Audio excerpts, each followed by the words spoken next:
ঐক্যমত্য কমিশনে রাজনৈতিক দলগুলো আমরা দীর্ঘ সময় আলোচনা করেছি।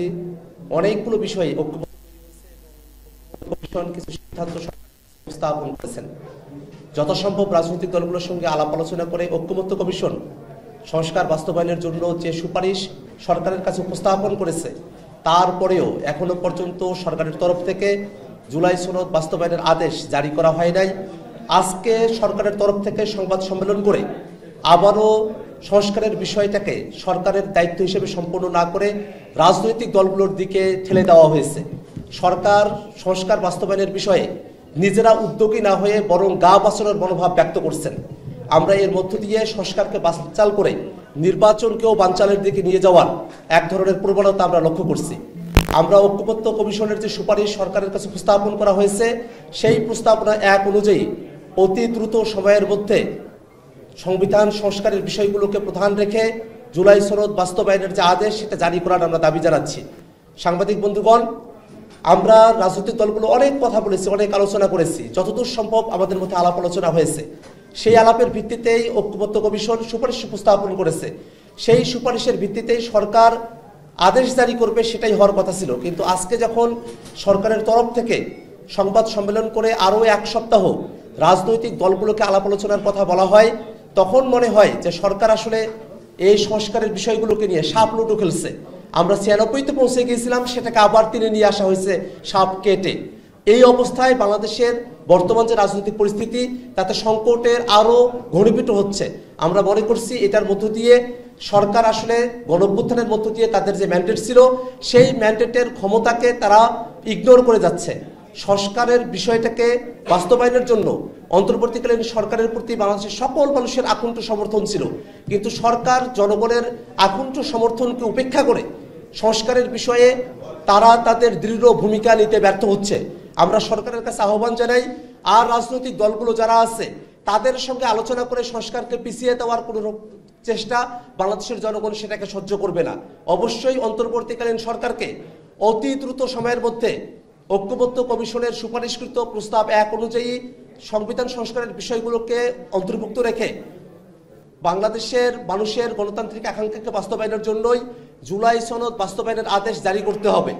আমরা একটা বিষয় খেয়াল করে দেখেছি, আমরা যখন ঐক্যমত্য কমিশনে আলাপ আলোচনাগুলো করেছিলাম, সে আলাপের সময়টাতে রাজনৈতিক দলগুলো সবাই একমত হয়েছে যে একটা আদেশ জারি করা হবে, গণভোট হবে এবং সামনের সংসদকে গাঠনিক ক্ষমতা প্রদান করার মধ্য দিয়ে তাদেরকে সংবিধান সংস্কার পরিষদ হিসেবে কার্যভার সম্পন্ন করার দায়িত্ব অর্পণ করা হবে। এই ঘোষণার ব্যাপারে, এই সিদ্ধান্তের ব্যাপারে বিএনপি, জামাত, এনসিপি সকল রাজনৈতিক দল আমরা একমত ছিলাম।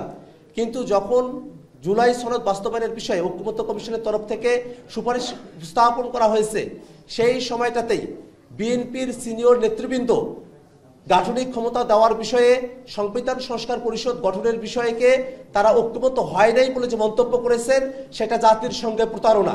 বিএনপি সহ সকল রাজনৈতিক দল সামনের সংসদকে গাঠনিক ক্ষমতা প্রদান করে সেটাকে সংবিধান সংস্কার পরিষদ হিসেবে ফাংশন করার ব্যাপারে আমরা সকলেই একমত হয়েছি। যদি সামনের সংসদকে গাঠনিক ক্ষমতা প্রদান করে এটাকে সংবিধান সংস্কার পরিষদ হিসেবে কার্যকর করা না হয়, তাহলে সংবিধানের বিষয়ে যে মৌলিক পরিবর্তনের বিষয়ে, সংস্কারের বিষয়ে আমরা একমত হয়েছি, সেটাকে টেকসইভাবে বাস্তবায়ন করা সম্ভব নয়। যদি সংস্কারকে টেকসইভাবে বাস্তবায়ন করতে হয়, তাহলে অবশ্যই সামনের সংসদকে গাঠনিক ক্ষমতা প্রদান করে সংবিধান সংস্কার পরিষদের দায়িত্ব অর্পণ করতে হবে, এর অন্যথা করার কোনো সুযোগ নেই। অতএব আজকের দিনে এসে যখন বিএনপির সিনিয়র নেতৃবৃন্দ তারা সামনের সংসদকে দ্বিতীয় ক্ষমতা প্রদান করা, গাঠনিক ক্ষমতা প্রদান করা, সংবিধান সংস্কার পরিষদ হিসেবে ঘোষণা করার বিপক্ষে আবার অবস্থান নিচ্ছেন, তারা আসলে সংস্কার থেকে দূরে সরে যাচ্ছেন। বাংলাদেশের মানুষ যারা আছে তাদের সঙ্গে তারা প্রতারণা করছেন। কোনোভাবেই বাংলাদেশের মানুষ সংস্কার কোনোভাবে ভণ্ডুল হয়, নির্বাচন বানচাল হয়ে পড়ে, সেই ধরনের কোনো পদক্ষেপের সঙ্গে বাংলাদেশের মানুষ একাত্ম হবে না। আমরা বিএনপির নেতৃবৃন্দকে জানাতে চাই, আপনারা ঐক্যমত্য কমিশন এবং নিজেদের বক্তৃতা বিবৃতিতে বারংবার উল্লেখ করেছেন যে গণভোটের মধ্য দিয়ে জনগণ যে সিদ্ধান্ত গ্রহণ করবে, সেই সিদ্ধান্তই চূড়ান্ত হিসেবে গৃহীত হবে। কিন্তু আজকের দিনে এসে গণভোটের সিদ্ধান্তকে সামনের সংবিধান সংস্কার পরিষদে বাধ্য করার যে সুপারিশ ঐক্যমত্য কমিশন জানিয়েছে, আপনারা তার বিপক্ষে অবস্থান নিচ্ছেন যে গণভোটের সিদ্ধান্ত চূড়ান্ত হবে না, গণভোটের সিদ্ধান্ত বাইন্ডিং হবে না, বাধ্যতামূলক হবে না। এটা স্পষ্টতই জনগণের রায়ের প্রতি শ্রদ্ধা না থাকার শামিল।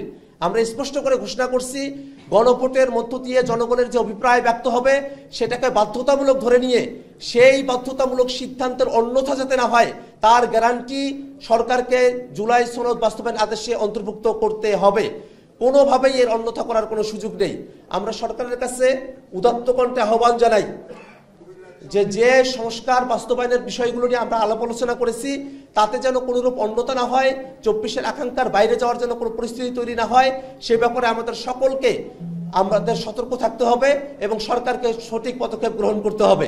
আমরা একটা কথা আবারও আপনাদের কাছে জানিয়ে রাখি, এমনও হয় অনেকগুলো দেশে যদি কোনো একটি সংসদ বা গণপরিষদ তারা সংবিধান তৈরি করতে নির্দিষ্ট সময়ের মধ্যে ব্যর্থ হয়, সেক্ষেত্রে সেই সংসদ বা গণপরিষদকে বিলুপ্ত করে দেওয়া হয়, নতুন নেতৃত্ব আসেন, তারা সেটাকে নতুন করে তারা ফর্ম হন এবং তারা সেটাকে বাস্তবায়নের দিকে অগ্রসর করে নিয়ে যান। কিন্তু এই জায়গায় কিন্তু তেমন কঠিন পদক্ষেপের কথা বলা হয়নি, শুধুমাত্র এতটুকুই বলা হয়েছে যে গণভোট বাস্তবায়নের বিষয়ে বাধ্যবাধকতা যদি 270 দিনের মধ্যে যদি 270 না হয় বাস্তবায়ন হবে, সংসদও ভেঙে দেওয়ার কোনো আলাপ এখানে করা হয় নাই। তথাপিও কেন এই গণভোটের সিদ্ধান্তকে বাধ্যতামূলক করা হবে না সে বিষয়টা নিয়ে এখনো পর্যন্ত কোনো দলের তরফ থেকে কোনো স্পষ্ট ব্যাখ্যা না থাকলেও আমরা এর মধ্যে দলগুলো, বিশেষত বিএনপি, এই যে বাধ্যবাধকতা থেকে নিজেদেরকে সরিয়ে রাখতে চায়, তার মধ্য দিয়ে তারা সংস্কারকে যে ধারণ করে না, সংস্কারকে যে পালন করতে তারা আগ্রহী নয়, সেই বিষয়টাই তাদের এই বক্তব্যের মধ্য দিয়ে প্রতীয়মান হয়। আমরা আজকের এই সংবাদ সম্মেলন থেকে আমরা আরও একটা বিষয় আপনাদের কাছে উপস্থাপন করতে চাই যে বাংলাদেশের মানুষ কিন্তু রক্ত দিয়েছে, জীবন দিয়েছে, সংস্কারকে বাস্তবায়ন করতে হবে, এর অন্যথা করার কোনো সুযোগ নেই। আমরা এই বিষয়টাও খেয়াল করছি যে সরকারের ভিতরের কোনো একটা পক্ষ ঐক্যমত্য কমিশনের যে সিদ্ধান্ত এবং সুপারিশ তার বাইরে গিয়ে নিজেরাই একটা ঐক্যমত্য কমিশন হওয়ার প্রচেষ্টা তারা করছেন। সরকারের ভিতরে থেকে যদি আবারও নিজেরাই নিজেদেরকে ঐক্যমত্য কমিশনের মতো করে ফাংশনাল করে এই সংস্কার প্রস্তাবনাগুলোকে ডিলে করার কোনো চেষ্টা করা হয়, তার মধ্য দিয়ে কিন্তু বাংলাদেশের নির্বাচন ঝুঁকিতে পড়বে। আমাদের কাছে স্পষ্টতই প্রতীয়মান হচ্ছে যে সরকারের ভিতরের কোনো একটা অংশ সংস্কারকে ভণ্ডুল করে নির্বাচনকে বানচালের তারা পায়তারা করছেন। এমনটা বাংলাদেশের মানুষ হতে দেবে না। জাতীয় নাগরিক পার্টি এনসিপি মনে করে নির্বাচন যথাসময়ে অনুষ্ঠিত হতে হবে এবং সংস্কারও বাস্তবায়ন করতে হবে। সংস্কারও বাস্তবায়ন করে নির্বাচনকে দ্রুত সময়ের মধ্যে অনুষ্ঠানের দিকে সরকার অগ্রসর হবে, এই আশাবাদ আমরা আজকের এই সংবাদ সম্মেলন থেকে ব্যক্ত করছি।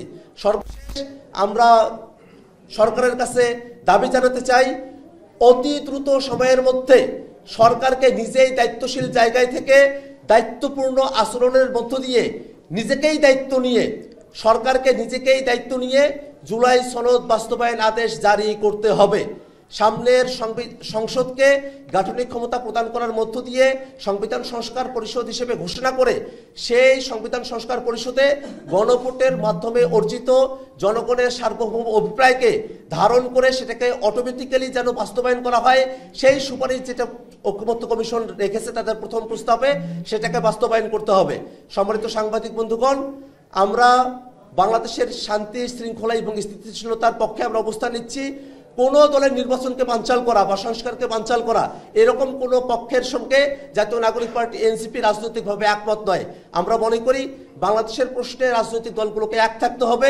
বাংলাদেশের স্বার্থ বিঘ্নিত হতে পারে এমন কোনো প্রস্তাবনার সঙ্গে জাতীয় নাগরিক পার্টি একমত হবে না। আমরা বাংলাদেশের সকল রাজনৈতিক দলের কাছে উদাত্ত আহ্বান জানাই, বাংলাদেশের স্বাধীনতা, সার্বভৌমত্ব এবং স্থিতিশীলতা রক্ষার জন্যই সনদের ব্যাপারে সকলকে একমত হয়ে সরকার সনদ বাস্তবায়নের ব্যাপারে ঐক্যমত্য কমিশন যে প্রথম সুপারিশ প্রেরণ করেছে সেই সুপারিশকে বাস্তবায়নের ব্যাপারে সরকারের পদক্ষেপের প্রতি সকল দল যেন ঐক্যবদ্ধভাবে আহ্বান ব্যক্ত করে এবং এই দাবির সঙ্গে যেন সকলে একমত থাকে সেই আহ্বান আমরা ব্যক্ত করছি। আপনাদের কোনো প্রশ্ন থাকলে জানাতে পারেন।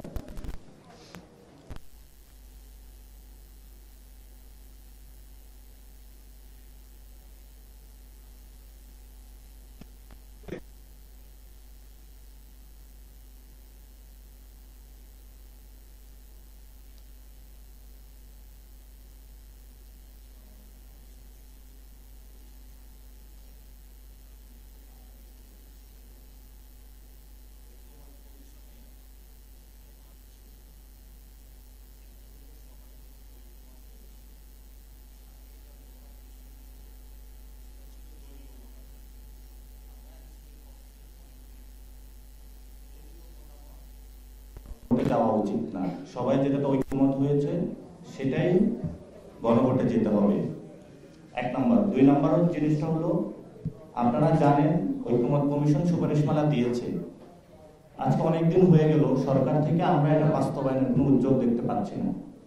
এই জন্য সরকারের কাছে আমরা দাবি জানাচ্ছি, আপনারা স্পষ্ট ডেট ঘোষণা করেন যে কোন দিন আপনারা আদেশটা জারি করবেন। 3rd পয়েন্টটা হলো, এই আদেশটা অবশ্যই ডক্টর ইউনূস জারি করতে হবে। এই আদেশের মধ্যে পবিত্র সনদে যদি চুপ্পু সাইন বসানোর কোনো পায়তারা করে, তাহলে বাংলাদেশের ছাত্র জনতা আবার মাঠে থাকবে এবং সেই সময়ে চুপ্পুর পদত্যাগ করতে হবে। এই জন্য ডক্টর ইউনূসের কাছে আহ্বান থাকবে যে আপনি আদেশ জারি করবেন, গণঅভ্যুত্থান ছাত্র জনতা আপনাকে বসিয়েছে, এটাতে আপনার স্ট্রিক্ট থাকতে হবে। আরেকটি বিষয় যেটা আমাদের সামনে এসেছে,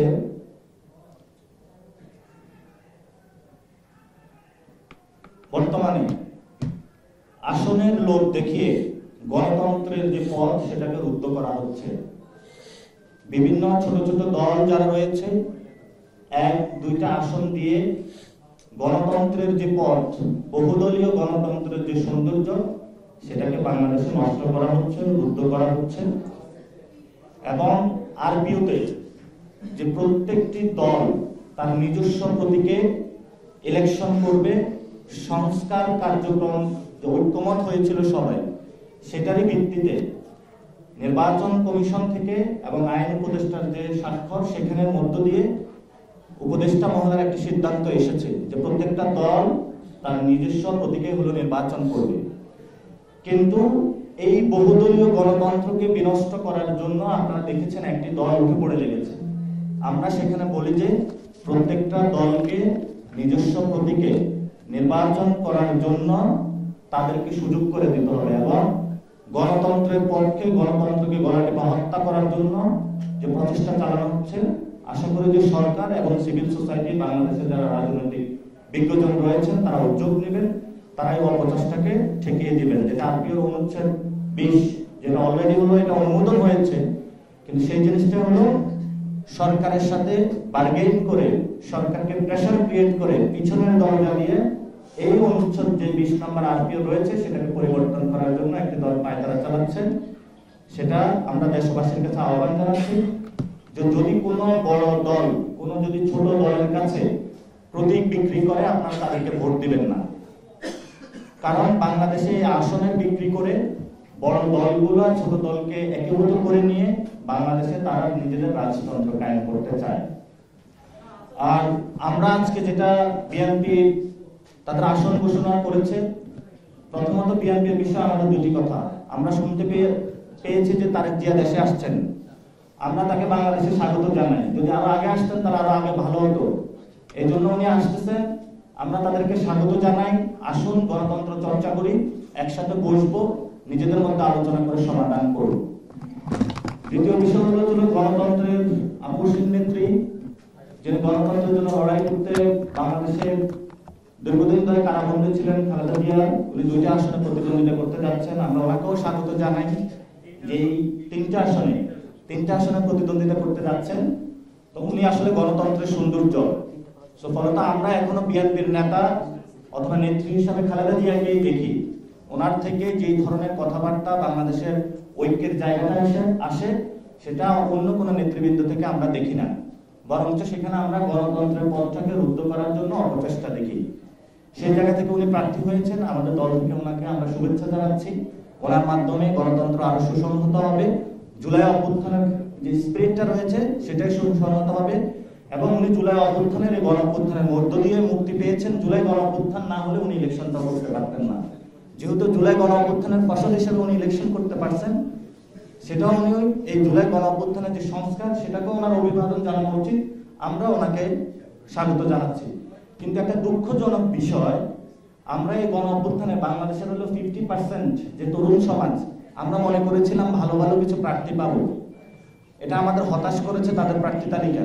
অধিকাংশ জায়গায় এসেছে গডফাদার যারা রয়েছে তারা।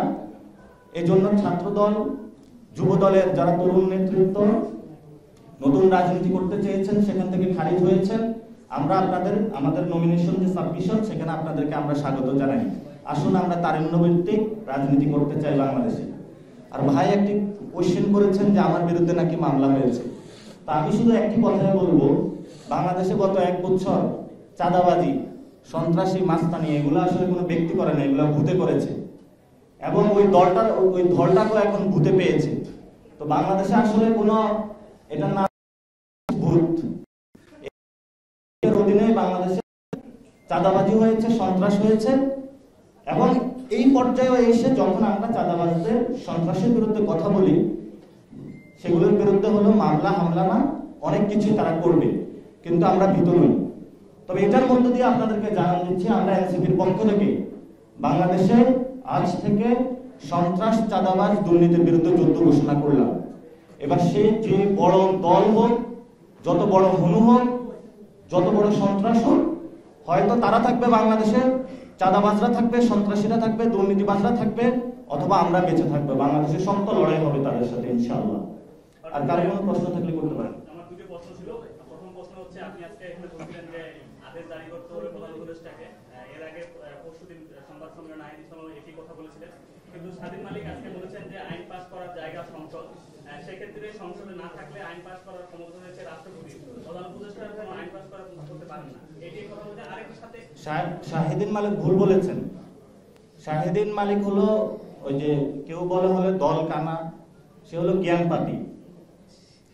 এই জন্য শাহিদিন মালিক যেটা বলেছেন, আপনারা গণ অভ্যুত্থানে যখন বৈষম্য বিরোধী ছাত্ররা আন্দোলন করতেছিল, তখন একটা বিবিসি রিপোর্ট হয়েছিল, শাহিদিন মালিক কিছু কথা বলেছিল, আপনারা দেখেছিলেন সেটা? সেখানে সেই গণ অভ্যুত্থান অথবা ছাত্র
আসার মূল কারণটা কি, আর কারাই এই পরিস্থিতিতে নিয়ে এসে দাঁড়া করাবে?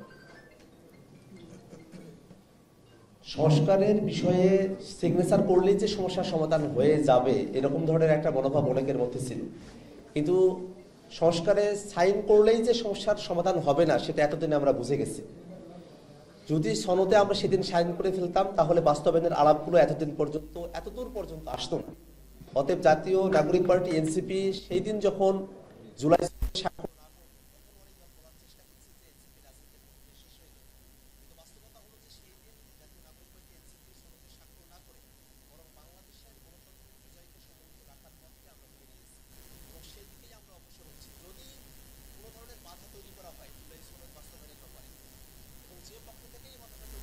জনগণ তাদেরকে প্রতিহত করবে এবং জনগণ তাদেরকে প্রত্যাখ্যান করবে। বাংলাদেশে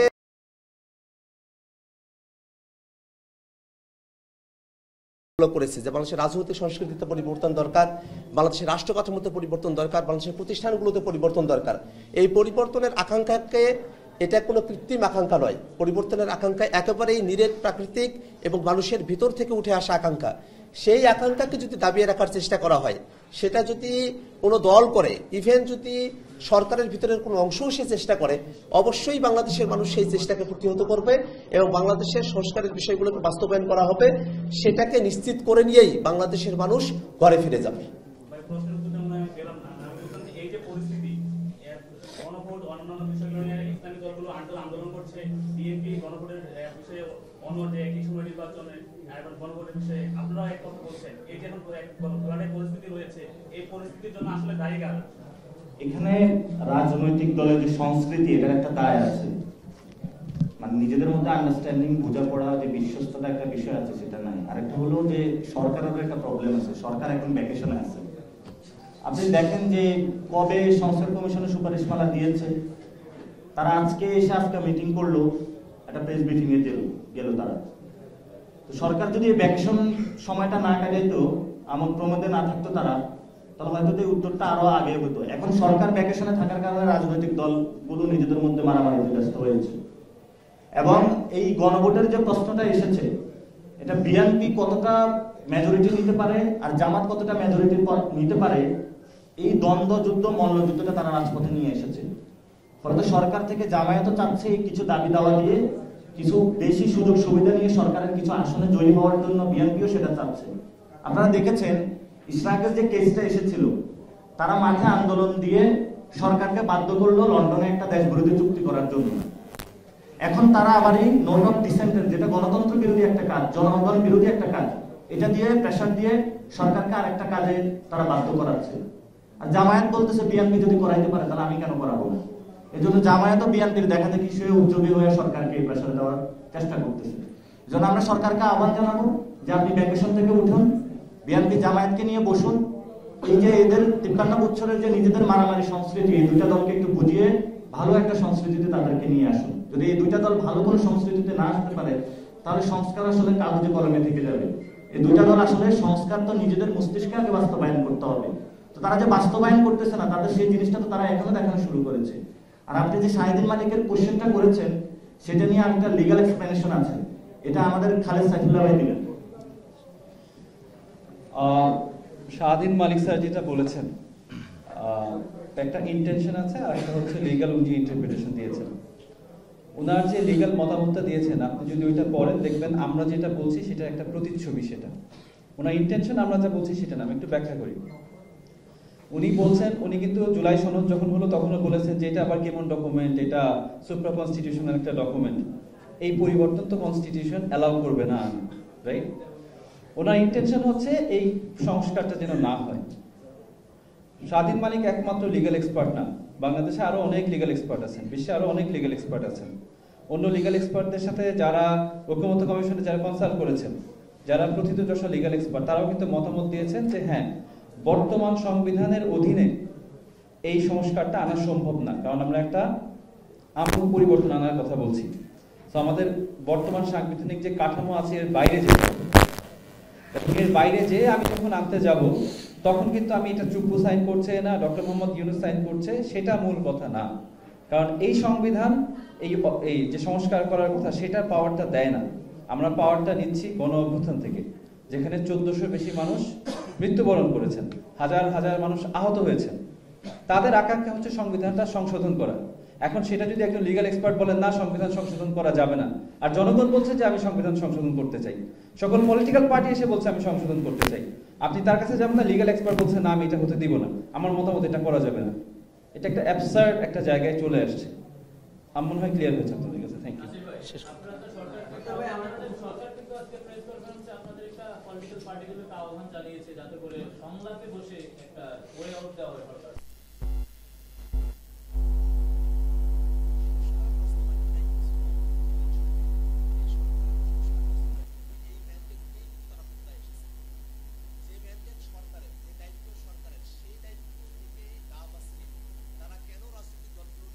এই সংস্কারের বলটাকে ঠেলে দিচ্ছেন, সেটা নিয়ে আমাদের প্রশ্ন রয়েছে।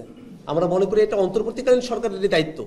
এই দায়িত্বটা তারা সম্পূর্ণ করবেন বিধায় তারা ক্ষমতায় এসেছেন, চেয়ারে বসেছেন।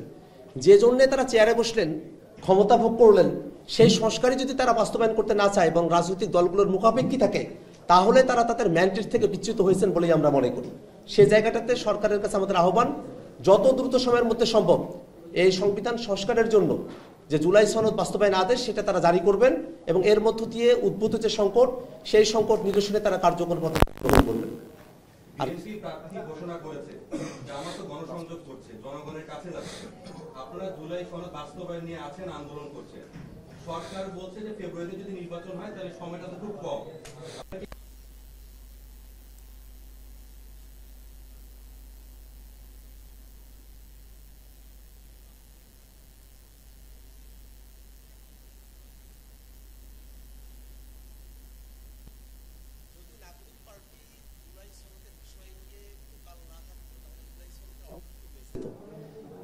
এতগুলো মানুষ জীবন দিয়েছেন, শহীদ হয়েছেন, আহত হয়েছেন, তারা সবাই কিন্তু এনসিপির দিকে তাকিয়ে আছেন।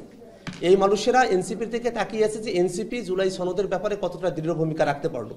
আমরা জনগণের কথা চিন্তা করে, মানুষের ভালোর কথাটা চিন্তা করে, দেশের স্বার্থে আমরা জুলাই সনদের বিষয়টাকে বাস্তবায়ন না করা পর্যন্ত আমরা সে বিষয়ে কথা বলবো এবং সে বিষয়ে আমাদের দৃঢ় অবস্থান থাকবে। কিন্তু পাশাপাশি বাংলাদেশের জাতীয় নির্বাচন অনুষ্ঠিত হবে, সেই নির্বাচনের জন্য জাতীয় নাগরিক পার্টি এনসিপি আমরা প্রস্তুতি গ্রহণ করতে শুরু করেছি। আমাদের একটি টিম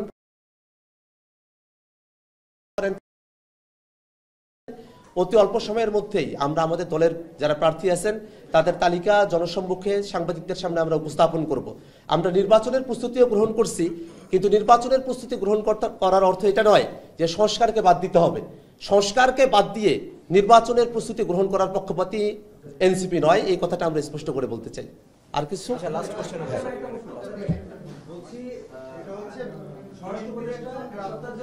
ভাই একজন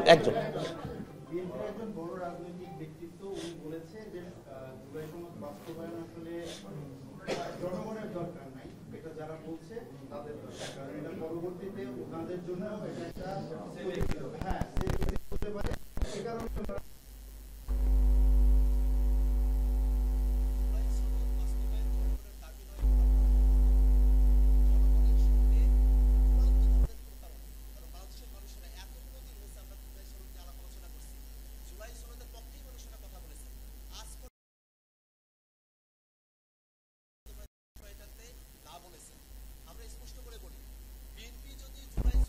না ভোট দেওয়ার ক্যাম্পেইনও করে, তারপরেও বাংলাদেশে জুলাই সনদ হা ভোটে পাশ হবে, এটা শতভাগ নিশ্চিত।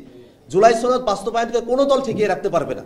যদি তারা বলে করে যে জুলাই সনদ কোনো রাজনৈতিক দলের চাওয়া পাওয়া, শুধু রাজনৈতিক দলের চাওয়া পাওয়া না, জাতীয় নাগরিক পার্টি জনগণের চাওয়াকেই নিজেদের বক্তব্যে একটা বিবৃত করছে। এটা জাতীয় নাগরিক পার্টিরও চাওয়া না, এটা জনগণের চাওয়া। আমরা জনগণের চাওয়াটাকে এখানে বলছি এবং মানুষেরা গণভোটের মধ্য দিয়ে তাদের আকাঙ্ক্ষাকে ব্যক্ত করবে। যদি সাহস থাকে গণভোটের দিকে অগ্রসর হওয়া হোক, জনগণ গণভোটের মধ্য দিয়ে দেখিয়ে দেবে যে তারা সংস্কারের পক্ষে, সংস্কার বাস্তবায়নের পক্ষে। ভাই শেষ সাদি ভাই লাস্ট কোশ্চেন।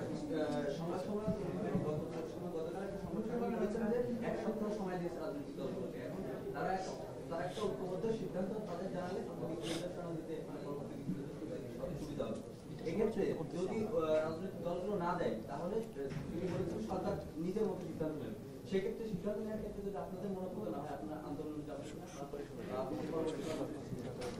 ভাই সাথে ভাই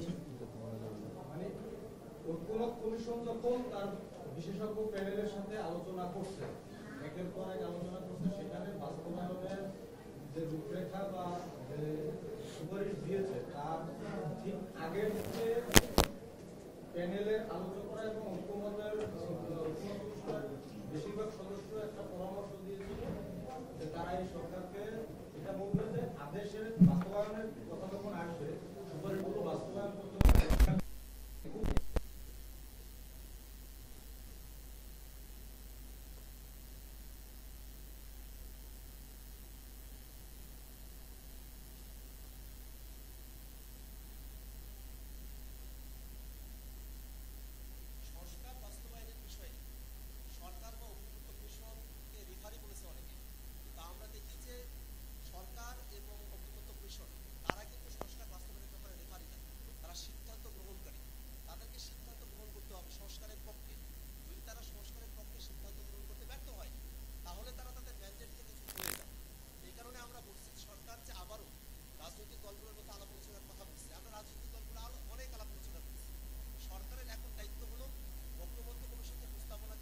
প্রস্তাবে এক অনুসারে অতি দ্রুত সময়ের মধ্যে জুলাই সনদ বাস্তবায়নের যে আদেশ সেটা জারি করা এবং সেটার মধ্য দিয়েই যে সংকট তৈরি হয়েছে এবং রাজনৈতিক দলগুলো তারা যে নানা ধরনের নেগোসিয়েশন, সিট ভাগাভাগি, রাষ্ট্র ক্ষমতায় কারা আসবেন না আসবেন সে আলোচনা করার সুযোগটা পাচ্ছে, এটাকে থামিয়ে দিয়ে গণতন্ত্রের যে যাত্রা সেটাকে সমুন্নত রাখার কাজটা সরকারকেই করতে হবে। সরকার যদি শক্ত অবস্থান নিতে ব্যর্থ হয় তাহলে তো তারা 24-এর যারা জুলাইয়ে জীবন দিলেন তাদের রক্তের সঙ্গে তারা বেইমানি করবেন। সরকারকে শক্ত হতে হবে, সরকারকেই দায়িত্ব পালন করতে হবে। সরকার যদি দায়িত্ব পালন করতে ব্যর্থ হয় সেক্ষেত্রে জনগণ তাদের সিদ্ধান্ত তারা গ্রহণ করবে। কেমন করে সংস্কারকে বাস্তবায়ন করতে হয় সেই ব্যাপারটা নিয়ে বলার জন্য বাংলাদেশের জনগণ তারা রাজপথে নেমে আসবে। ভাই আমরা শেষ করি, ভাই আমরা শেষ করতে হয়।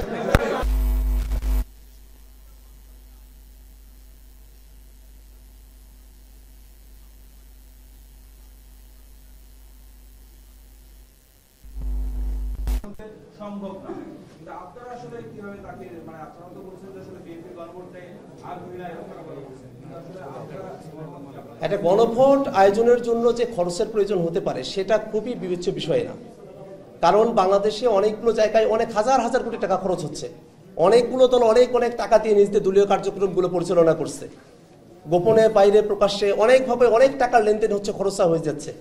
খরচের কথা চিন্তা করে গণভোট আগে করা যাবে না, এই ধরনের চিন্তা এটা আসলে বাতুলতা। আমরা মনে করি যে গণভোট যে কোনো সময় অনুষ্ঠিত হতে পারে, কিন্তু গণভোটের থেকেও গুরুত্বপূর্ণ হলো জুলাই সনদ বাস্তবায়নের যে আদেশ, সেটা যদি জুলাই সনদ বাস্তবায়নের আদেশটাতে কোনো ধরনের ত্রুটি বিচ্যুতি থেকে যায় তাহলে শুধু গণভোট আমাদের এই সংস্কার প্রস্তাবনাগুলোকে টেকসই করতে পারবে না। গণভোটের প্রশ্ন, গণভোট বাস্তবায়নের জন্য যে আদেশ সেটা যদি সঠিকভাবে জাতি না পায় তাহলে গণভোটের কার্যকারিতা থাকবে না। এই কারণেই আমরা মনে করি গণভোটকে কার্যকর করতে হলে জুলাই সনদ বাস্তবায়নের যে আদেশ সেটা যেন সঠিকভাবে লিপিবদ্ধ হয়, সঠিকভাবে জারি করা হয়, সে ব্যাপারেই সরকারকে সর্বাধিক গুরুত্ব প্রদান করতে হবে। ধন্যবাদ সকলকে।